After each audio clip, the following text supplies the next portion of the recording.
It feels like the world stops spinning when grief enters the picture. Maybe it's the ache of a relationship ending, the quiet absence of someone you loved dearly, or even the loss of a dream you held close for so long. It's a uniquely human experience, this profound sense of emptiness, and yet, in its universality, it can feel incredibly isolating. You might find yourself navigating a maze of conflicting emotions: sadness, anger, confusion, guilt, each one pulling you in a different direction, making it hard to find solid ground. Perhaps you've tried to push it away, to bury the feelings deep down, hoping they'll just disappear. Or maybe you've become so consumed by the pain that it feels impossible to imagine a future where it doesn't dominate your every thought. The truth is, there's no right or wrong way to grieve. It's a deeply personal journey, and it unfolds at its own pace, often defying logic and expectations. But what if, instead of viewing grief as an enemy to be conquered, we could learn to see it as a teacher, a guide, even a catalyst for growth? This isn't about forgetting or pretending the loss didn't happen. It's about learning to integrate it into the fabric of your life, to honor the memories while creating space for new experiences and possibilities. It's about finding strength in vulnerability, resilience in heartbreak, and ultimately, rediscovering your own capacity for joy and connection. Think of grief as a landscape you're traversing.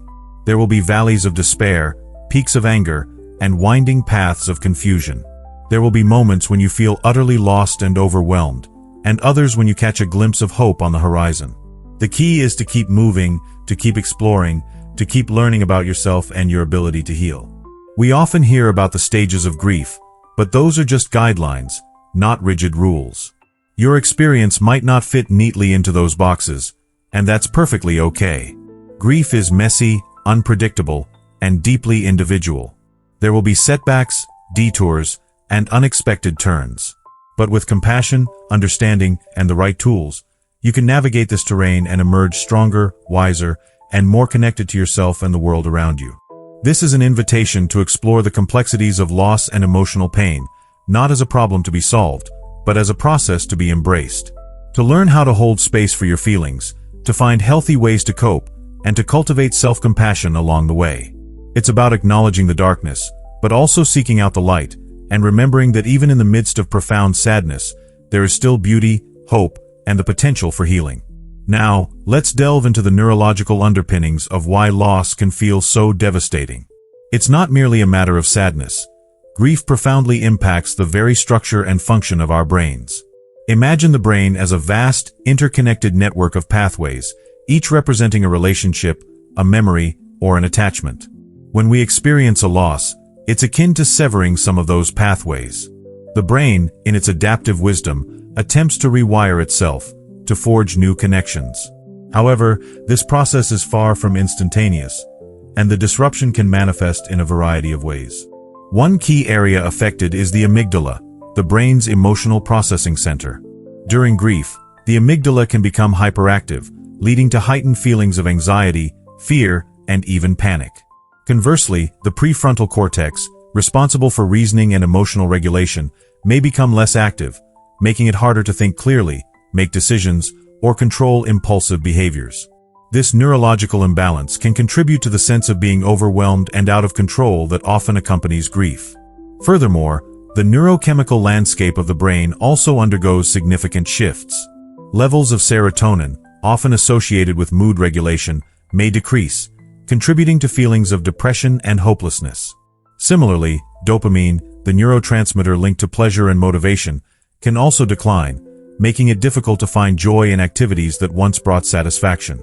The stress hormone cortisol, on the other hand, may become elevated, leading to physical symptoms such as fatigue, insomnia, and a weakened immune system. Consider, for instance, the experience of losing a spouse. The brain has likely formed countless associations with that person: their scent, their voice, their touch.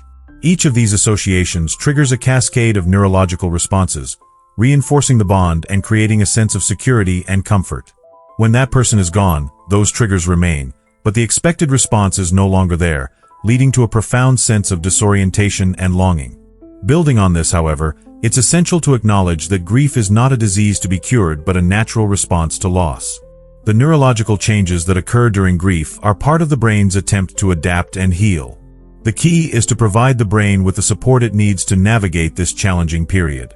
This might involve seeking therapy, engaging in activities that promote relaxation and stress reduction, or connecting with others who understand what you're going through. It's about nurturing the brain's capacity for resilience and allowing it to gradually rewire itself in a way that honors the past while creating space for a new future. Another crucial layer is understanding the role of neuroplasticity, the brain's ability to reorganize itself by forming new neural connections throughout life. While grief can initially disrupt neural pathways, it also presents an opportunity for growth and adaptation. By actively engaging in activities that challenge and stimulate the brain, such as learning a new skill or pursuing a creative outlet, you can promote neuroplasticity and help the brain to create new, positive connections. This, in turn, can contribute to a greater sense of well-being and resilience in the face of loss. Reflecting on this journey so far, it's as if we've been piecing together a mosaic, each fragment representing a facet of the grieving experience. We haven't simply cataloged the colors, but rather explored the kiln where they were fired, the artist's hand that shaped them, and the light that reveals their intricate beauty. The picture that emerges is not one of flawless perfection, but of textured resilience, bearing the marks of both creation and breakage. It speaks to the inherent human capacity to transform profound sorrow into something meaningful, something that enriches rather than diminishes. Considering these interwoven perspectives, a subtle shift in perception occurs. The initial impulse to resist the discomfort of grief begins to soften, yielding to a more compassionate understanding of its purpose. It's akin to navigating a dense forest. The urge to hack through the undergrowth may be strong, but true progress lies in finding the natural pathways, the animal trails worn smooth by time and instinct. These pathways represent the internal resources we possess, the innate wisdom that guides us toward healing, even when the destination remains obscured by mist. Drawing these threads together, we see that the act of grieving is not a passive surrender, but an active engagement with the self. It requires a willingness to turn inward, to confront the shadows, and to unearth the hidden strengths that lie dormant within. It's a process of excavation, revealing not only the remnants of what was lost, but also the bedrock upon which a new foundation can be built. In light of these insights, the path forward becomes clearer, though not necessarily easier. It's a path paved with self-compassion, sprinkled with moments of grace, and illuminated by the unwavering belief in our own capacity for growth. It invites us to embrace the vulnerability that grief exposes, recognizing it not as a weakness, but as a testament to the depth of our capacity for love and connection. As we pivot towards the final reflection, consider the cumulative effect of our exploration. It's like listening to a symphony, where each instrument, each movement, contributes to a grand, overarching narrative. The dissonances, the minor keys, the moments of quiet introspection, all are essential to the richness and complexity of the whole. Similarly, the pain, the confusion, the moments of despair that accompany grief are not deviations from the path, but integral parts of the journey, shaping us into more complete, more empathetic, more resilient human beings. So, how do we practically navigate this landscape of loss, armed with our understanding of its neurological and emotional depths? It begins, perhaps surprisingly, with radical acceptance. Not a passive resignation to grief's dominion, but an active embrace of its presence. Imagine holding a small, frightened bird in your hands. Squeezing it tightly will only cause it harm, but opening your hands completely might allow it to fly away prematurely, unprepared for the world. Instead, you offer a gentle, supportive space, allowing it to rest, to find its bearings, and to eventually take flight in its own time. This acceptance translates into practical strategies. It means allowing yourself to feel the full spectrum of emotions, without judgment or self-recrimination. If anger surges, acknowledge it, explore its roots, and find healthy outlets for its expression, perhaps through physical activity, creative expression, or assertive communication. If sadness overwhelms, create space for tears, for quiet contemplation, for seeking comfort in supportive relationships. Resist the urge to numb the pain with distractions or substances, as this only postpones the healing process and can create further complications. Another powerful tool is mindfulness. Grief often pulls us into the past, replaying moments of joy and sorrow, or catapults us into the future, filled with anxieties and uncertainties. Mindfulness helps us anchor ourselves in the present moment, to observe our thoughts and feelings without getting swept away by them. Even a few minutes of daily mindfulness practice can cultivate a sense of calm and clarity amidst the storm of grief. Furthermore, Consider the power of ritual. Rituals provide structure and meaning during times of chaos and uncertainty. This might involve creating a memorial for the person you've lost, lighting a candle in their memory each day, or engaging in activities that they enjoyed.